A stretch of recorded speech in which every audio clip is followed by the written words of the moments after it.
Po tekstu Fjodora Michajloviča Dostojevského Son šmišného človeka režisér Vladimír Naď zos redaktorku Mariu Totovu posle vecej mešačnej roboty u dramským studiu Radio Nového Sadu pomaly prived po konec, točnejšie po konečnú verziu radiodramy, jakú po novým roku hodný posluchac i sluchače našej radioprogramy.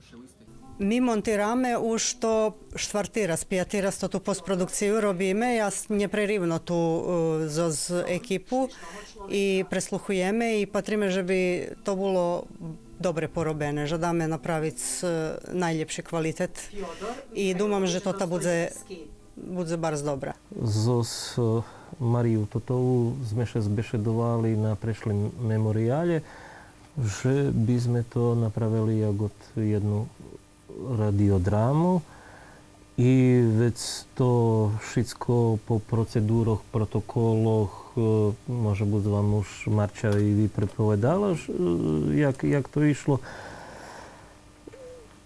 Stihli sme do realizácií.